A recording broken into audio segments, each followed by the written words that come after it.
Wire the mortgage by noon or don't come Sunday. I just smiled, straightened my father's old belt, and opened the folder I'd sworn I would never touch. Before the new year arrived, their autopay was canceled. That was only the first cut. Money. The second cut would be the story.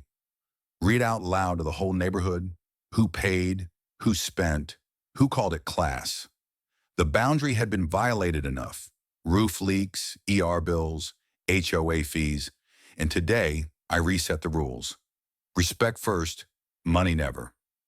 You won't believe what happened next. Before we continue, please subscribe to the channel and tell me where you're listening from. Wire the mortgage by noon or don't come Sunday. I smiled and opened the folder I swore I'd never use. Bergamot orange candles perfumed the Muller townhome in that fake happy way. On the coffee table, a glass of cold brew sweated into a ring beside my father's dark brown belt. The one thing I would never sell, even at my brokest. The family group chat pinged like popcorn in a hot pan. "Dad, did you send it yet?" "Blair says the bank cuts off at noon. Don't make this awkward for us. HOA's got a big crowd this time." I turned the belt in my hands, feeling leather burnished by years, like the way I'd been polishing their image with those regular transfers. In my inbox, the bank's email sat there, the scheduled mortgage transfer locked for 12:05 p.m. Same formula as always, $2,850. I hadn't missed once in years. I used to think keeping a roof over my son's head meant keeping the family together. Turns out I was upholding an unsigned slave contract. From the kitchen radio, the host read that mortgage rates had ticked up a quarter point, stumbling over middle-class spending pressure. I clicked the knob off. Cedar from the shelving I'd built in the garage still scented the air. An entire life spent in flooring. Measure, cut, set each plank. Patience longer than any invoice. But patience overstretched becomes a tie. A new text from Aaron. "Dad, please don't stir things up. Blair needs it in before noon so the bank doesn't call. I promise I'll talk to her after." His avatar was the two of us from years ago, back when he held my shoulder on the ball field instead of leaning on me to live. I typed, erased, typed again. "We'll talk, but not about money." Mopac shimmered under the sun. Traffic toward downtown crawled in that cruel, slow way. I dropped the window a notch.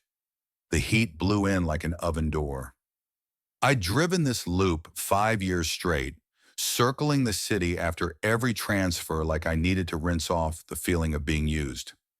I knew every sign, every patch of radio static, same as I knew the history of rescue pumps for credit cards, ER bills, a leaking roof. That storm night, I stood on their house, early summer rain needling my neck, hands shaking from cold and anger, at myself for saying, "Fine, I'll handle it." My phone buzzed. My video call, Blair Whitcomb Pike. I eased into a lot, killed the engine, left only the sound of sunlight pouring in. I answered. A face with a single pristine hair out of place never appeared. "Howard, he asked me to remind you. Noon is the deadline. You know how it is. A decent man keeps his word. Mortgages are a family matter, and your family." "Family?" I said slow. "Family is who says my name when they need money, and calls me that man when they need prestige." Blair lifted a corner of her mouth. "Don't get cute, Howie. You've been paying all along. This is just continuing. It's called a father's responsibility. If you love your son, you won't make him look bad in front of the HOA on Sunday." I squinted against the sun flooding the cab. "Love is not a subscription." Blair frowned, like she'd heard a foreign language. "What you need is to remember your place. Randall said it. Men of your class finish what they start. Don't make the grown-ups teach you manners in their own neighborhood." "Randall taught me one thing," I smiled. "Debt is a chain, and I just found the key." I hung up. The phone throbbed once, silence after thunder. Back home, I set my father's belt along the chair rail and opened the laptop. Screen light bleached my hands. Folders labeled mortgage, utilities, emergency, lined up like a mute battalion. I opened them one by one, dragged every HEB receipt from January to December, Set them next to the Zelle statements. Small transfers for gas and electric, the occasional missed C. On the same days, Blair posted a new candle or a silver citrus press. I didn't talk to anyone. I didn't type a single blame line. I just read the numbers, reading the story I had written in money. 15 rows per month, 12 months per year, each year another way to lose myself. The group chat chimed again. Dad, please. I pictured Aaron's hands rubbing together the way he did as a kid, begging for more TV time. I'd always gone soft at that gesture. Not today. Today I sat straight, palms flat on the keyboard like a man signing a new contract with himself. I logged into the bank. Scheduled transfers opened, fast and cold. The cursor paused at AutoPay, Whitcomb residence. The clock read 12:05 p.m. A little over an hour left. I clicked edit, inhaled, chose cancel series. A pop-up. Are you sure? I smiled at the screen like an old friend. Sure. In the corner, a garage cam window glowed. Shelves I just oiled, a few cedar planks still fragrant. My life's workshop fit inside a little frame, reminding me I make value with my hands, not by begging. I flipped to email, drafted a short note, CCing Aaron and Blair. Effective today, I'm stopping all transfers related to your mortgage and household expenses. Reason? Boundaries. If you want to talk, let's meet to discuss roles, not money. The phone rang again. Aaron. I heard his tight breath, then the familiar urgency. Dad, don't escalate. I'm stuck in the middle. HOA expects us to keynote summer social. If things blow up now, I'll be a joke. People laugh at you because you fear them, I said. People respect you when you respect yourself. Same goes for me. But Blair told me a father's responsibility is to keep paying. I've done more than a responsibility. I've done a husband's job for years. Today, I hand that job back to you. Will you come Sunday? If Sunday is an excuse to ask for money, no. If Sunday is dinner with my son, yes, but not to sign another favor contract. He went quiet. Maybe choosing between two things, fake peace or real adulthood. I couldn't choose for him. I opened a drawer and pulled out the break glass envelope I'd made 3 years ago. The one I promised to open only to remember who I am. Inside were 3 items: a photocopy of my dad and me, 2 men standing beneath a freshly shingled roof, a note my wife wrote when she was alive, help your son, don't hand him power, and a list of no's I had practiced in the mirror. I read each line, like rinsing my hands in cold water. No paying cash for feelings.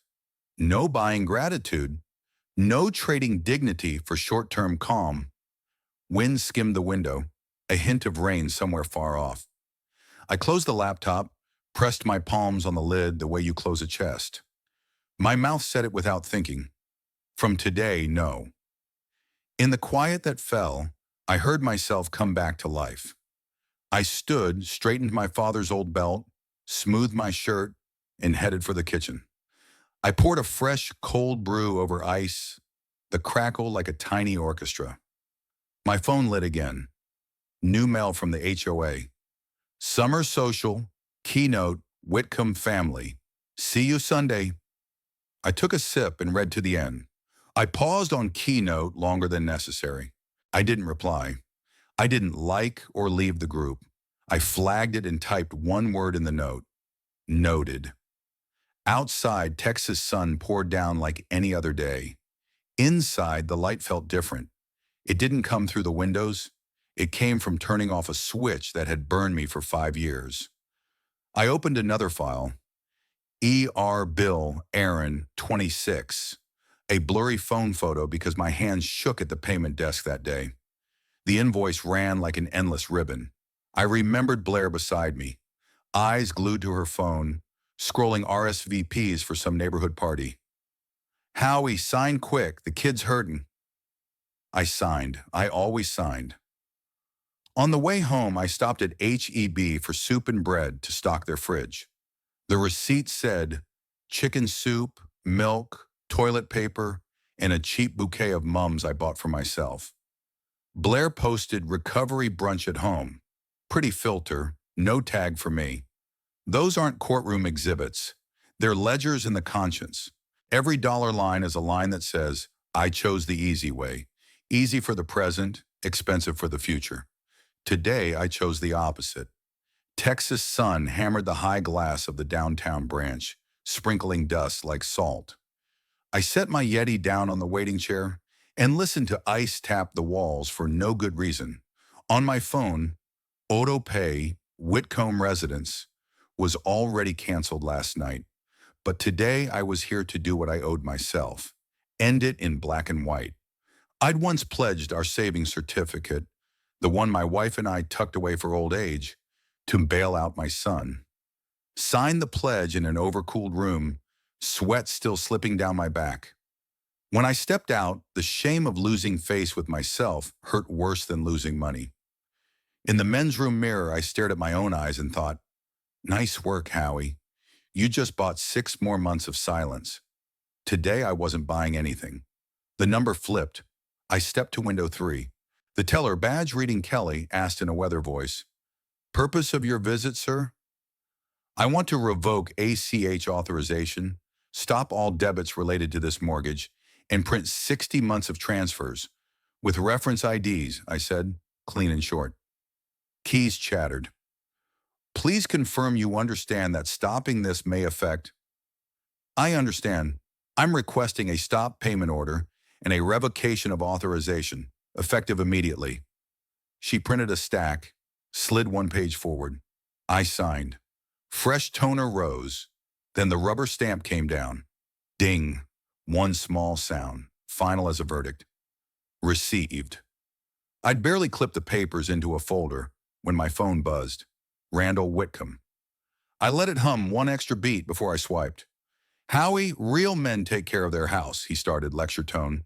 My daughter didn't marry you to learn how to say no. Are you calling to preach or to confirm you want me to fund your household indefinitely? Don't say fund. Family doesn't fund, family carries. That's where class lives. If you want to prove you belong in this neighborhood, act accordingly. So to belong, I keep paying your family's mortgage and show up Sunday to look the part for the HOA? Now you're getting it, and don't expect a seat if you can't behave. Aaron knows his place. You, on the other. From the first tick, I'd already opened the recorder. Here, recording your own call is legal. I let it run and spoke slowly, like reading for a court reporter. Just to be clear, you're asking me to wire monthly money, no end date, to protect your family's face with the neighbors. That's what I heard, yes? A pause on his end, one beat too long. I'm speaking as someone who's lived here 30 years. Men of decent stock don't cut the hose. Thanks, Randall. Heard you loud and clear. I hung up. The file auto-saved into my evidence, sharp voice. In the lobby corner, a self-serve scanner waited. I borrowed a tray and separated stacks. HEB receipts, Zelle statements, gas and electric bills, the roof leak invoice, even Blair's little borrow for now notes she used to wedge under a coaster. Each time the feeder pulled a page, my phone buzzed as the cloud synced. Midway through, the screen flashed a Zelle banner. Payment request from Blair, $420.98, utilities and HOA late fee. I left it sitting there like a mis-stamped envelope. I named files by date amount and tagged them paid by HP. A tiny spreadsheet totaled by year.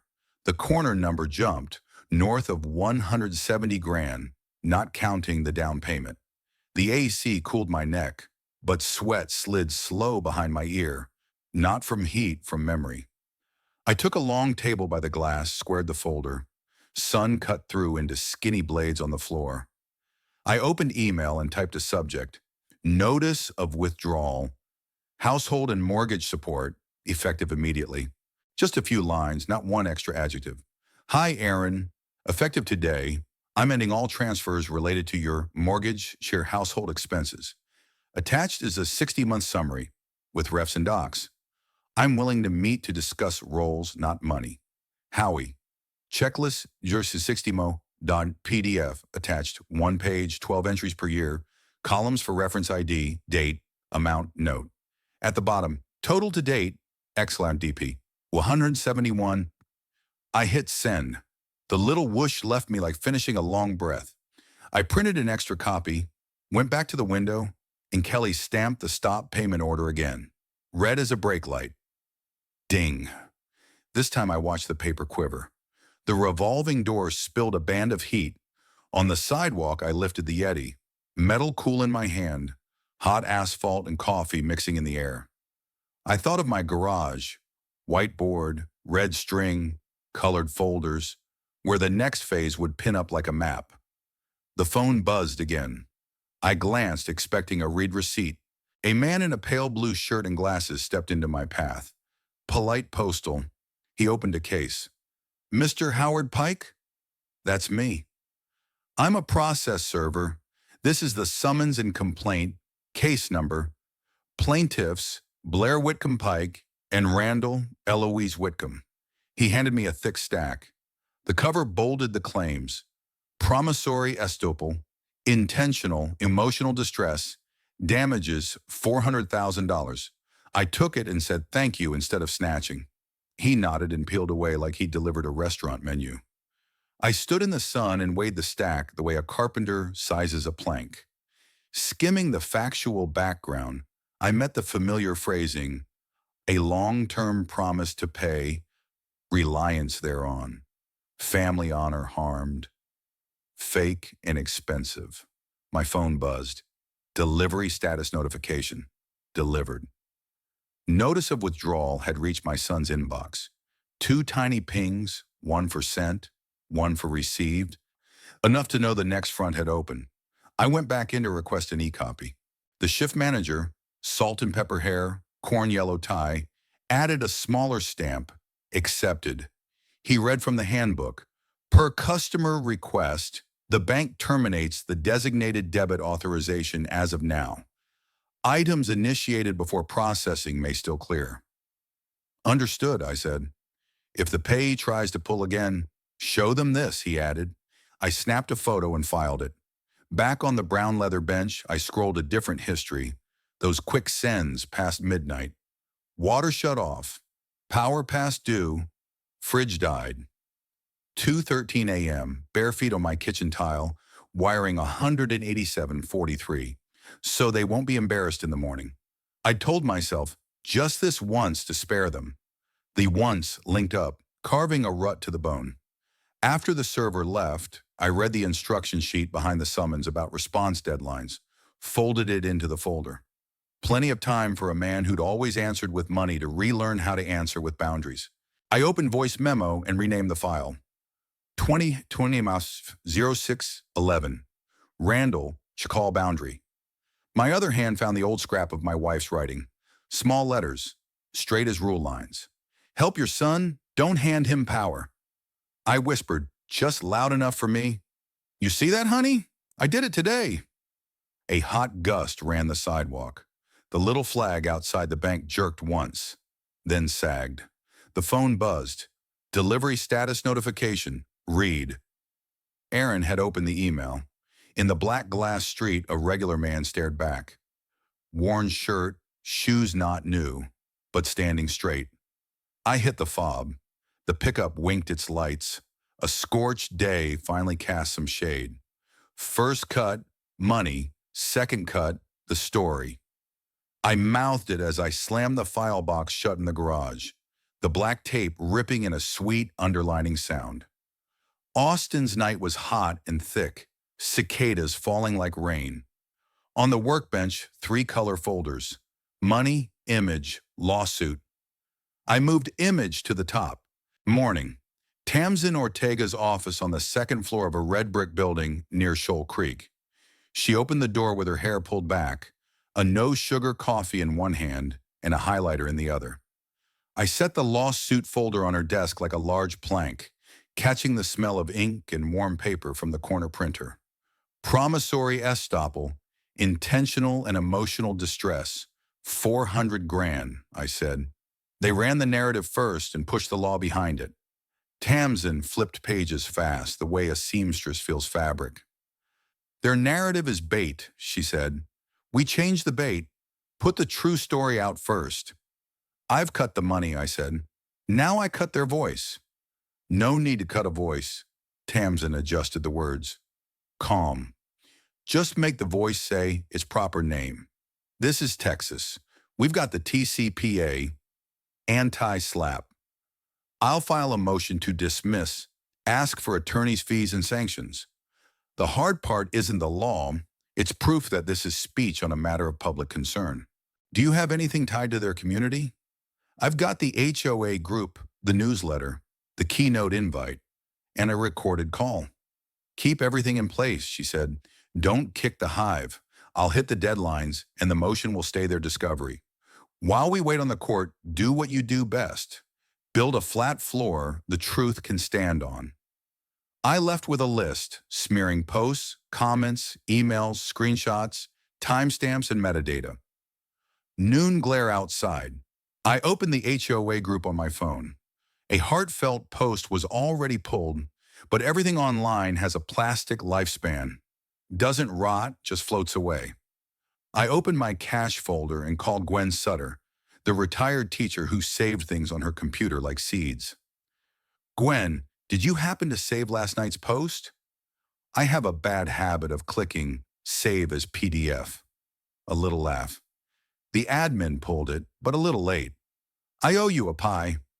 You owe me a front row seat at summer social, she said, still laughing. That afternoon, I went to the clubhouse to ask about borrowing the projector. The manager lobbed a harmless question. What are you planning to show? Receipts, I said honestly. He chuckled, thinking I was joking. I kept my face unamused. Back in the garage, I spun up the ceiling fan and ran a red string between printouts. Blair showing off a silver citrus press mid-month when there was a utilities request. Randall lifting a glass in the backyard about class means carrying weight, the same week I paid their HOA. Each photo got a caption, date, time, cross-reference to the statement. No blackout bars, no commentary. A well-laid floor lies flat on its own. A well-joined story stands on its own. The phone buzzed, unknown number. I put it on speaker and set it beside a steel ruler so the metal tick would keep my tempo. Who is this? I'm Maya, a secondary admin for the HOA group. I just wanted to remind you about the summer social dress code. Thanks, I said. And anything else? She exhaled softly. There was a post last night. I had to remove it. There was pressure. It's just, well, people talk. I know, I said. And they'll keep talking with fuller information. I hung up. Note, admin confirms post removal. No victory feeling, just like setting another floor anchor.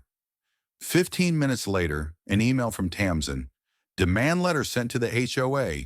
Preserve logs, restore a copy for evidentiary hold, and post a correction. 20 minutes after that, the HOA pinned a notice. Last night's post violated group rules and was removed. The board recommends members not spread unverified claims about individuals. I screenshotted it, saved to evidence social notice.png.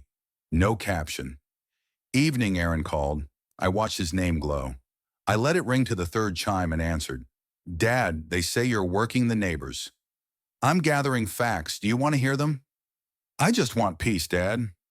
Borrowed peace is debt peace, I said. This Sunday, if you want real peace, stand up and say one sentence. We will pay our own share. Longer is fine. That short is enough. I'll think about it. Don't think longer than a credit card due date, I said gently and hung up, not to score a point, but to cut an old habit, over-explaining. Near midnight, crickets pulled a single thread. I sat at the laptop and reopened checklist cheer60mo.pdf, adding a context column. Beside each line, a household event, dinner, birthday, BBQ. I wanted anyone holding the sheet to see the history wasn't abstract. Numbers have a smell, the backyard lights, the clink of glasses, my shadow in the frame. No one remembered to call in. Next morning, a letter hit my mailbox. Right to cure from their bank addressed to me. Someone still thought I was the backup wallet. I snapped it, filed under misdirected. Another ping. Tamsin's email, subject draft, TCPA motion. Her notes walked each part. Jurisdiction, protected speech, no prima facie case, attorney's fees, sanctions. I read each line the way a carpenter taps a new plank. Solid, straight. In the appendix, she needed my declaration. List the transfers, why I stopped, and how the smear post targeted my standing in the community.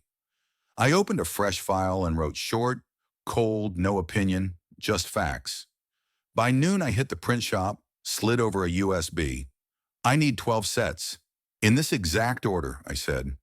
Each set, the 60-month summary, statement excerpts, the post screenshot, photos of the luxury buys, the keynote invitation, and an excerpt of Randall's call transcript. The clerk asked, "You distributing flyers?" "Program materials," I said. Gwen texted, "I've got a list of 12 you should seat up front. They're the ones who open the conversations after every party." I opened her list: the running club lead, the pet shop owner, the native plants landscaper, a retired lawyer, people who don't shout but get heard. I slid a small card into each envelope. "Thank you for listening closely." Late afternoon, I dropped by the board office. The bulletin showed sun-bleached photos from last summer. The events lead flipped a book. "You want a short speaking slot before the Whitcomb family?" 5 minutes. 5 is enough. "Title?" "I'll wait until that night." She lifted an eyebrow, curious, then let it go. I wrote my name and number. The pen stopped. The dark blue ink thickened. It sounded like the final screw biting into a plank. On the way home, the radio talked about a lawsuit somewhere. The host kept saying, "narrative." I turned it off. I didn't need anyone else's story. Mine was long enough to cast shade. Night 2, I rigged the projector against the garage wall, killed the lights, pulled down a white sheet. The first slide came up. 60 months, 12 lines each. Black letters stood upright, no drop shadow. I clicked forward. Next image. Blair toasting cheers with the caption, "We did it." The exact day a request came in for utilities and HOA late fee. No comment. The projector whined softly. The fan purred. I listened and knew I was walking into thinner air. Fewer words, more proof. A text lit from an unknown number. "Want a couple committee names seated up front?" I replied, "I want them where they usually sit. I want everything exactly as it is." A thumbs up emoji, then nothing, like the sender never existed. Third morning, I bought a small bouquet and set it by my wife's photo, like I did before hard jobs. "Help your son. Don't hand him power." I read her line again. "Today, I'll help him get his roll back." Outside, Texas sun bit the grass edges. In the garage, I stacked 12 document sets into a box. On the lid, I wrote with a fat marker, "Read it out loud." By noon, the organizers emailed, confirmed 5-minute slot before keynote, 7:20 p.m. Mic and projector ready. Another email from Tamsin. "Motion files tomorrow morning. Final attached. Don't respond online." I typed one word back, "Noted." End of day, the RSVPs rolled in. Names from Gwen's list, "Will attend." One added, "Bringing peach cobbler." Another sent a single line, "I'll listen." I stared at that line longer than the others. I used to want thanks. Now I just wanted listening. When I shut the garage, the red string ended at the summer social keynote Whitcomb family invite. I touched the string's end to it, closing the circuit. In my head, a rubber mallet tapped the plank's edge. Flush. The last ping of the day. A reminder. 7:20 p.m. before keynote. I set the phone down, killed the lights, and let the dark keep me steady. Late afternoon poured gold over the Westlake Hills clubhouse lawn. The string lights weren't on yet, but the bulbs lay still like sleeping seeds. I carried the document box into the side event room by the prep kitchen BBQ from the back patio slipped through the door crack and met the beaded cold scent of lemonade and glass dispensers on the counter. The tech kid slid a window up for a breeze and asked what time I wanted to test. Right now, I said, and opened the box. 12 packets rested like 12 pavers. On top, the 60-month summary, next statement excerpts, the pulled post, photos of the things they flaunted, the keynote invite, and last, the Randall call transcript excerpt. I stuck small name labels on each one per Gwen's list. The run club lead, the pet shop owner, the native plants landscaper, the retired lawyer, the pool manager, the library volunteer couple. People who don't shout but everyone hears. I slid each set into a craft envelope, stapled, sealed. Blair appeared in the doorway like a trail of perfume. Linen white dress, HOA logo speech folder hugged to her chest. Randall and Eloise followed, cheeks flushed the way you get from greeting neighbors out in the sun. Aaron came last, tie a little crooked. "Hi, Howie," Blair said, a smile like a chalk line drawing a boundary. "Here to help with AV? Good. Tonight matters." "Who it matters to will know," I said, voice flat as a plain board. Eloise tilted her head. "I hope you won't do anything to spoil the atmosphere. Subtlety is prized in this community." "I'm only going to read straight lines," I said. "No truth has ever ruined an atmosphere as efficiently as a lie." We walked into the hall. The tech switched on the projector. Fan hiss, a bright disc sliding across the screen. I plugged in the USB and opened the deck. First slide, 60 months, 12 lines each. Blair arched an eyebrow and flicked a hand, treating it like decor not yet lit. "Test the mic?" the tech asked. I flipped the switch. A dry, clean pop. 1, 2, 1, 2. My voice filled the room just enough. No oversell, no permission asked. Randall checked the speaker list with the organizers. I watched his finger land on Whitcomb Family, keynote. Next to it, in blue ink, a handwritten line. Opening remarks, H. Pike, Fishver. He glanced from the handwriting to me. "Ah, so that's the game." "People like a tight opener," I said. "Tight is fine," Eloise slipped in, "as long as it doesn't drift." "I'll stay on topic," I said. "Family and responsibility." Outside, kids chased each other around the flagpole, laces dragging through wet grass while the light bounced off concrete in thin white streaks. I lifted a lemonade dispenser onto the counter. Condensation slid down the glass like a slow clock. "Set the deck for offline, please," the tech reminded me. "It's all local," I said. I didn't need an online audience tonight, just 12 nods from people who start the talk after the party. In the side room, Blair rehearsed. I stood the right distance, not close enough to be eavesdropping, not far enough to miss the words bleeding through the crack. "Community, tradition, carrying weight. On behalf of our family, we—" Paper rustled, Eloise's polite laugh. Randall added, "And class." I looked at Aaron. He caught my eyes, then dropped his to the tie. "Want a hand with that tie?" I asked. He nodded and stepped over. I tugged a corner, straightened the knot. "There, Ikeram," I said. "What's still crooked is the spine." He pressed his lips together. Not a smile, but his eyes didn't leave. Gwen arrived early with a peach cobbler. "I brought the debt," she joked. I set it on the table and lifted the lid. Cinnamon let go into the room, soft as the hour. She glanced at the envelope box.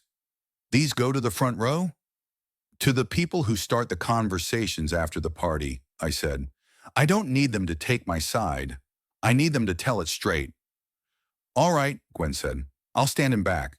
When you finish reading, I want to hear the first whisper." Tamsin slipped in quiet, dark blue shirt, a clipped stack under her arm. "Motion filed this morning," she said low. "The court received it. If there's noise, say protected speech, and keep it short, 5 minutes and handouts." I nodded. We didn't shake, like two tradespeople staring across a surface already level. Around 5:30, I laid the 12 envelopes out on a signal table like a private check-in. I labeled each Ms. Adler, vet shop, Mr. Cho, Native Garden, L. Pierce, Reti, Coach Harmon, Run Club, Pool Manager Diaz, Library Volunteers, the Parkers, each label a small nail to anchor the line into the right hands. When the owners came by, I just smiled, passed an envelope, and said, "Thank you for listening closely." Nothing else. They nodded, eyes on me the way you study a plan that doesn't need explanation. Blair drifted past the envelopes and stopped. "You handing out flyers?" "No," I said. "Responsibility." "Whose responsibility?" "Each person's. When they talk about someone else." Eloise gave a thin smile. "Oh, philosophy." "No," I said. "Story law." The light angled down another notch. Shadows stretched across the polished floor. Gentle jazz crept in, polite, hospitable. The manager handed me a second mic, tuned for a low register. "So you won't have to shout," he said. "Thanks," I told him. I've never needed to shout. Aaron edged up to the table. "Dad," he said softly, "tonight, could you go easy?" "My hand is on the truth," I said. "Not heavy, not light." "What if I say something first?" "You can say anything you want," I said, "as long as it belongs to you." He glanced toward Blair, still marking her stresses line by line. "I'll try," he said, like a runner testing a short incline before the long course. BBQ thickened in the air. Kids began circling the dessert table. I shoveled more ice into the lemonade. The cracking sounded like an overture. While I waited, I coiled loose cable beneath the lectern, undoing a small snarl. Flooring taught me this. Big trips start with little loops no one bothered to fix. I wanted tonight as flat as a newly sanded floor. 10 to 7, the organizers ran the sound check. Sponsor names rolled. The pet shop, the native plant store, the running club, the pool, the library. Every name I'd printed on those envelopes. They stood scattered, each holding a plastic cup, their eyes drifting to the envelope table now, and then the way hands find a pocket. I spotted Gwen at the back, empty tray in her arms. She tipped her chin when our looks met. At 7:18, a text from the admin. "Opening remarks up next. Please wait behind the screen." I stepped into the wings. The AC brushed the back of my neck. Beyond the scrim, voices swelled like a small tide. I set my fingers on the lectern's edge. Painted wood. Slick, solid, tight grain. I looked down at my shoes. Not new, not old. Clean enough not to apologize for. "Ladies and gentlemen," the MC chirped, bright as lemon zest on pie, "before the Whitcomb family's keynote, please welcome a neighbor with a brief opening. A round of applause for Mr. Howard Pike." Applause rose in thin layers. I walked out. The light cut a white bar across my eyes, then softened. In the front row, 12 craft envelopes rested on 12 laps, seals unbroken. I set my palm on the lectern, cool as wiped stone. "Tonight," I said, "I'm asking one thing. Read, then tell it right." I tipped the mic a notch and clicked forward. The screen behind me filled with black on white, so plain it couldn't invite a style fight. 60 months, 12 lines each. I heard chairs whisper as backs adjusted themselves straighter. Tamsin stood in the rear, not smiling, not nodding, looking at the letters the way you look at a plank that's already nailed in. I took one breath, sized right, not long, not short. Outside, the string lights flicked on. Small lights fell into the evening like the first drops of rain. In that light, my voice sounded unnervingly calm to my own ears. "Slide 2." And I advanced. I raised my glass, then raised the receipts. I spoke straight into the mic like snapping a wax seal. My voice came out clean and cold. The lawn darkened. The string lights blinked, then held steady like a fixed band of stars. Cicadas ran beneath everything like a steady bed track. On the white screen, my cursor sat still at the lower right, ready. "Thank you all for coming. Thank you to the organizers for exactly 5 minutes. And thank you to those in the front row for agreeing to read." I lifted my lemonade as if to clink, took a small sip. Set it down. My finger clicked the remote. The projector gave a soft K chunk. Slide 2. A bare log. No effects. 12 lines a year. 5 columns. Black type standing upright. $2,850 a month. 60 months, I said even. Total $171,000. Not including the cashier's check down payment. Reference number is here. I zoomed the corner of the document. The cursor slid across the bank stamp and the string of digits. In the far right column, small words marched. ER visit, roof leak, HOA arrears. That's context, not excuse. I don't excuse kindness. Click, ka-chunk. On screen, Blair raising a glass in a floodlit kitchen. Caption, we did it. The date matched a line in the log. Utilities and HOA late fee. I set that photo beside a black and white statement slice. One picture says, we did it. One page says, who did it for?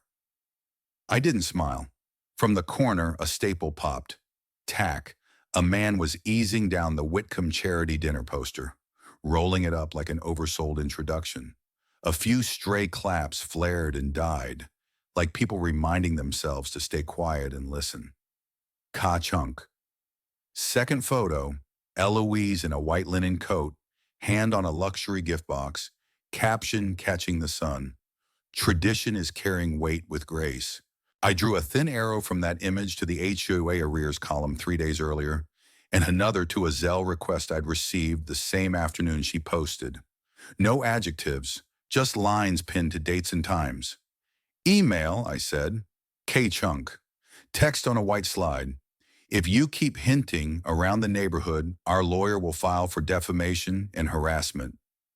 I read the single quotes, read the double quotes, read the way they borrowed hinting to cover speaking. I've been served, I added still even, $400,000. Tonight I'm not here to talk numbers. I'm here to talk story. Ka-chunk. A transcript line crawled like subtitles. Family doesn't fund, family carries. If you want to belong, act accordingly. I didn't look at Randall, but I heard someone swallow dry gravel down a throat. In the front row, Blair's face still looked perfect, but her foundation had cracked a fine line at the nose, the fracture wobbling with her breath. I remembered the ER visit 4 years back. Me in a cold hallway, signing consent because my son's hands shook.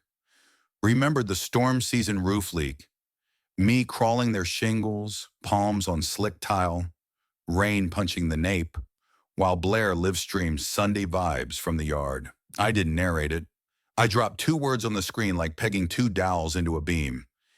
ER visit, roof leak, then silence. A woman in row 3, the pet shop owner, raised a hand. The boy was in the ER that day, right? I nodded. Yes, I signed the surgical consent. The receipt is in your envelope. She lowered her hand and said just loud enough for her row. So that's what that was. I looked to the coordinator's table. I asked that the HOA secretary enter tonight's minutes, presented a 60-month reconciliation, and distributed supporting documents. Members are asked to read before speaking. Mrs. Parker, the library volunteer, already had a notebook out. I'll record it, she said, pen set to neat stitches. I bent for the first envelope and handed it to Ms. Adler. Thank you for listening closely. Then to Mr. Cho, to Mr. Diaz, to Ms. Pierce, to Coach Harmon. With each envelope leaving my hand, the whisper in the room changed color, from curious rustle to the dense chew of information that's hard to swallow, but good for you. Blair took a half step toward the mic. You're constructing a narrative, she said, her pitch a shade too high. I didn't touch the mic or look at her. The evidence is in their hands, I said. If you want to rebut, bring evidence. I glanced at the table. Name of the last recipients, please. The Parkers. I passed the envelope to the library volunteer couple. Mr. Parker murmured, we'll read out loud if needed. Counsel, I said, turning the mic toward the back. Could you give us 1 minute on everyone's speech rights in Texas? Tamsin stepped up without catching a wire. She spoke tight, like fitting a board snug in a frame. Texas has the TCPA, our anti-SLAPP statute. It protects speech on matters of public concern. If someone sues to shut that down, the court can dismiss early and make the filer pay attorney's fees. What you're hearing, seeing, and holding tonight is protected speech. She nodded and stepped back. The room's sound cleared like water after silt settles. Aaron half rose, then stalled, like someone trying to engage a muscle long out of use. I looked at my son. "You can speak," I said, just under the mic's range. He shook his head, then nodded, then shook again. "I just want peace." I met his eyes. "Borrowed peace is debt peace. If you want the real thing, say the sentence that belongs to you." He swallowed, his lips pressed. I didn't push. It was the first real silence I'd given him in years. A gray-haired man at the back, Coach Harmon, lifted his envelope. "Should I read mine now?" A small, easing laugh rippled. Not mockery, a chest unlock. "Read at home," I said. "Here, we'll start by looking at each other." I turned to the room. "Tonight I'm finishing one job." I looked at Randall, then past him so the next line wouldn't turn into a single arrow. "I'm done funding this performance. If anyone wants to talk about carrying weight, start with your own house." The house lights brightened a notch. In the corner, the Whitcomb Charity Dinner poster was down, folded in half, slumped in a cardboard bin. A thin applause began, then a thicker one, then quiet. I heard the cicadas again. The BBQ scent thinned. The projector exhaled patient heat. The fan inside kept turning, a final soft ka-chunk when I powered down. A sharp metallic scrape split the hush. Randall flinched and the room flinched with him, because he'd forgotten to silence his phone. The screen lit his face white. Notice of default, immediate attention required.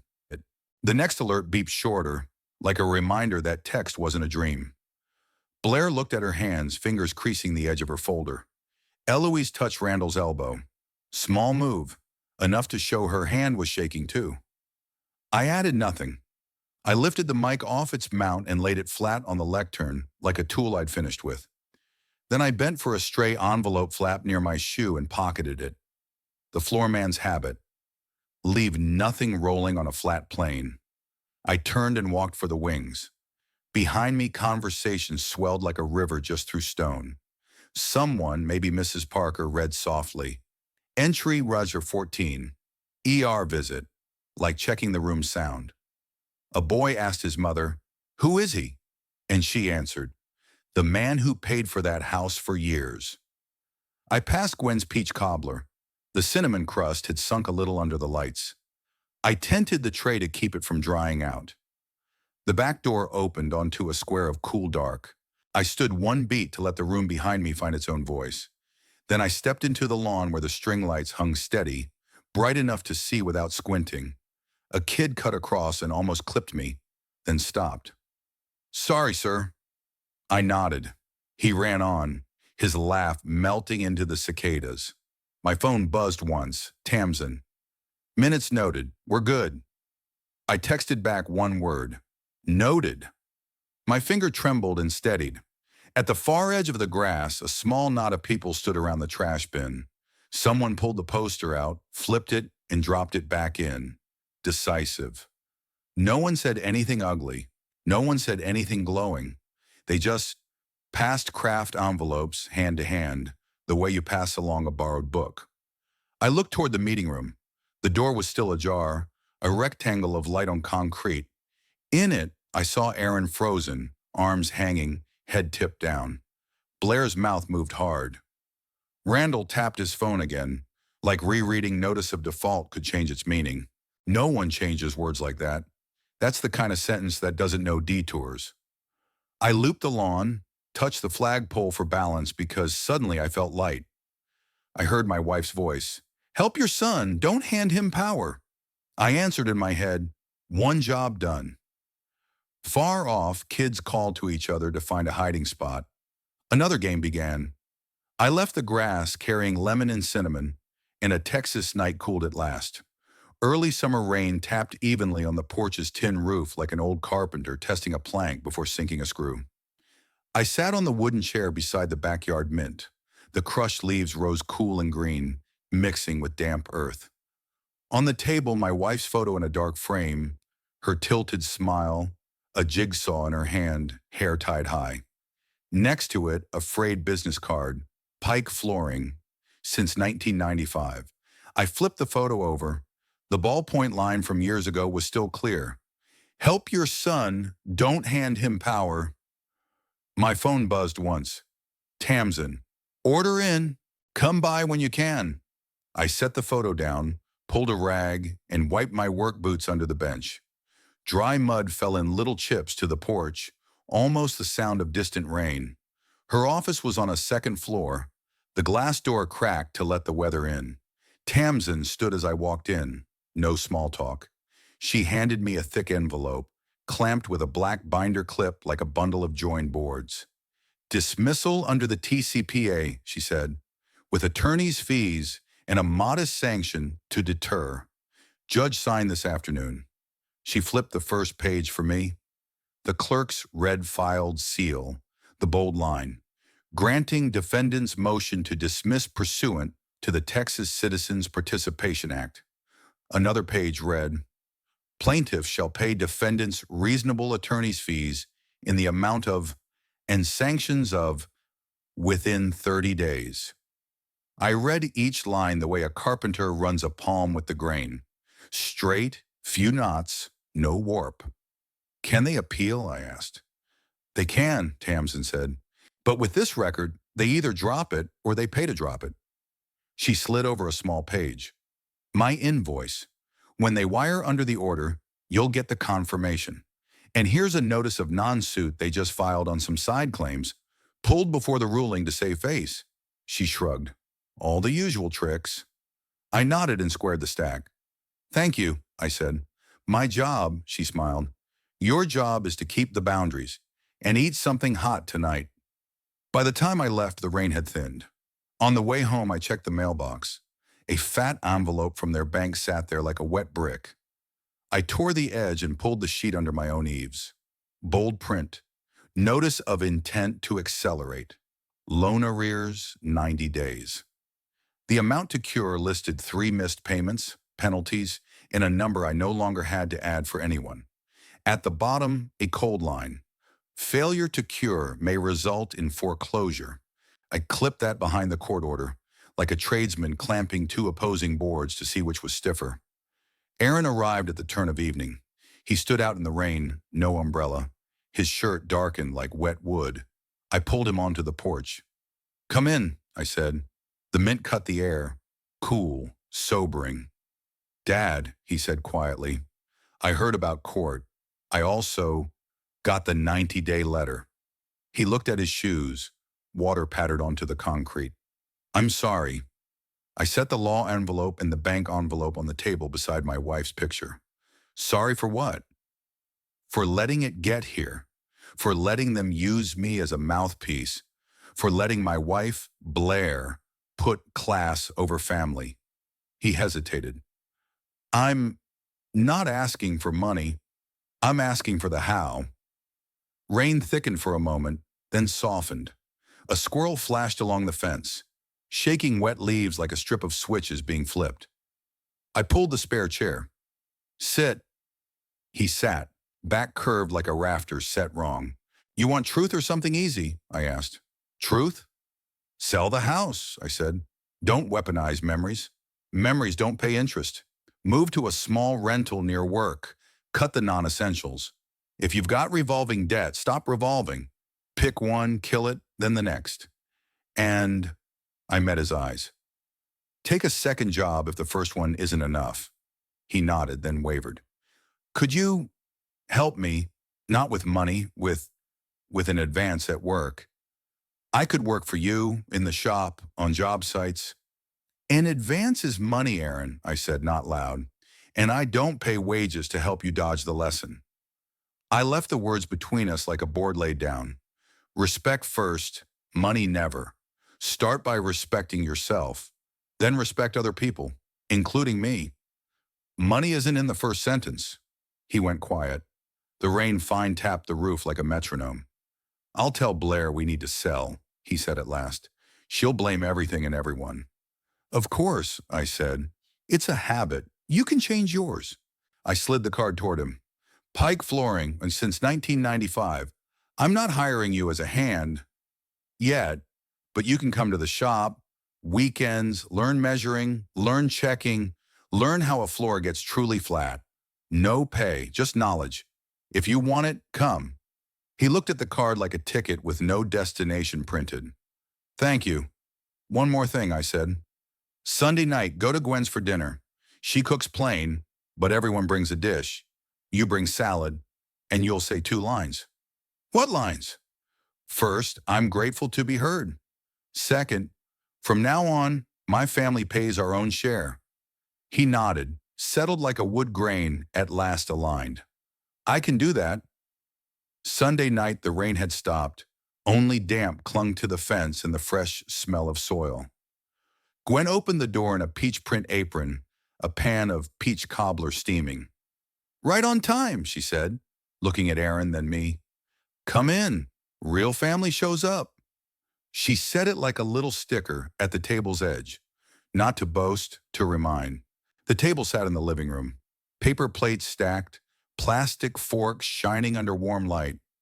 Aaron set the salad down and mumbled, Evening, everyone. Heads dipped back. No one cross-examined. Mrs. Parker poured iced tea. Mr. Cho passed greens. Coach Harmon told a story about his morning run. Laughter moved through the room like a small breeze without sharp corners. I took the chair by the window and looked out. My mint under my porch was probably still damp like this. When plates were filled, Gwen tapped a spoon on her glass. One small ding. If anyone wants to say something before we eat. Aaron stood. He looked around the circle, then gave me one look. I'm grateful to be heard, he said, low but steady. And from now on, my family pays our own share. No applause, just nods. Quiet nods, like setting a plate in its exact spot. Gwen served him first, a portion just heavy enough to steady a hand. Dinner ended with empty plates and a few "see you next times." Aaron did dishes. I carried trash. At the door, Gwen tucked a small bag into my hand. Mint from my backyard. Fill that empty patch under your porch. I smiled. Thank you.